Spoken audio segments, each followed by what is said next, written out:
தமிழக ஆளுநர் ஆர்.என். ரவியை முதலமைச்சர் மு.க. ஸ்டாலின் இன்று சந்தித்து பேசுகிறார். சென்னை கிண்டியில் உள்ள ஆளுநர் மாளிகையில் மதியம் 12 மணி அளவில் இந்த சந்திப்பு நடைபெற இருக்கிறது. 18ஆம் தேதி தமிழக பட்ஜெட் தாக்கல் செய்யப்பட இருக்கும் நிலையில் முதலமைச்சரின் இந்த சந்திப்பு முக்கியத்துவம் வாய்ந்ததாக கருதப்படுகிறது. அதே சமயம் நீட் விலக்கு மசோதாவை குடியரசுத் தலைவருக்கு அனுப்புவது தொடர்பாகவும் கொரோனா தடுப்பு நடவடிக்கை உள்ளிட்ட பல்வேறு தமிழக சூழல் குறித்தும் ஆளுநருடன் முதலமைச்சர் ஆலோசனை நடத்திருப்பதாக தகவல் வெளியாகியிருக்கிறது. முதலமைச்சர் மு.க. ஸ்டாலினுடன் துரைமுருகன் உட்பட மூத்த அமைச்சர்களும் ஆளுநரை சந்திக்க உள்ளனர்.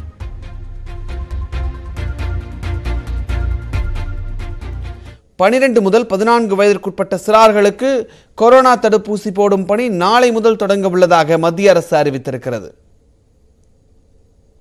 நாடு முழுவதும் 15 வயதிற்கு மேற்பட்டவர்களுக்கு கொரோனா தடுப்பூசி போடக்கூடிய பணி நடைபெற்று வருகிறது. இந்நிலையில் தேசிய நோய் தடுப்புக்கான தொழில்நுட்ப ஆலோசனை குழு 12 முதல் 14 வயதுக்குட்பட்ட சிறார்களுக்கும் கொரோனா தடுப்பூசி செலுத்தலாம் என்று பரிந்துரைத்தது. அதன் அடிப்படையில் 12 முதல் 14 வயதுக்குட்பட்ட சிறார்களுக்கு புதன்கிழமை முதல் கொரோனா தடுப்பூசி செலுத்தப்படும் என்று மத்திய சுகாதாரத்துறை அமைச்சர் மன்சுக் மாண்டவியா அறிவித்துள்ளார்.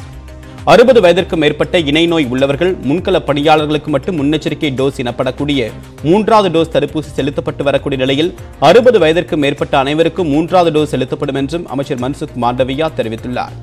12 முதல் 14 வயதுக்குட்பட்ட சிறார்களுக்கு பயாலஜிக்கல் நிறுவனத்தின் கோர்வேக்ஸ் தடுப்பூசி செலுத்த திட்டமிடப்பட்டுள்ளது.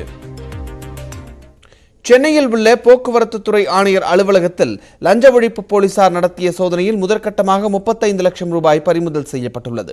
தமிழ்நாட்டில் உள்ள அனைத்து வட்டார போக்குவரத்து அலுவலகங்களின் தலைமை அலுவலகமான மாநில போக்குவரத்து ஆணையரகம் சென்னை எழிலக வளாகத்தில் இயங்கி வருகிறது. இங்கு பல்வேறு முறைகேடுகள் நடப்பதாக லஞ்ச ஒழிப்பு துறையினருக்கு தகவல் கிடைத்தது. அதைத் தொடர்ந்து நேற்று காலை தொடர்ந்து 10 மணி நேரமாக லஞ்ச ஒழிப்பு போலீசார் சோதனை மேற்கொண்டனர்.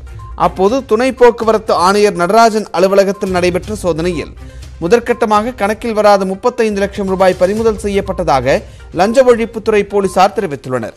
வளசரவாக்கத்தில் உள்ள நடராஜனின் இல்லத்திலும் லஞ்ச ஒழிப்புத்துறை அதிகாரிகள் சோதனை மேற்கொண்டனர். அத்துடன் அவருடைய அரசு வாகனத்திலும் சோதனையிட்டதில் பல்வேறு ஆவணங்களை கைப்பற்றினர். இதனிடையே லஞ்ச ஒழிப்புத்துறையினர் சோதனையில் ஈடுபட்டதால் மகிழ்ச்சியுற்ற ஊழியர்கள் சிலர் அலுவலக வாசலில் பட்டாசு வெடித்து கொண்டாடினர்.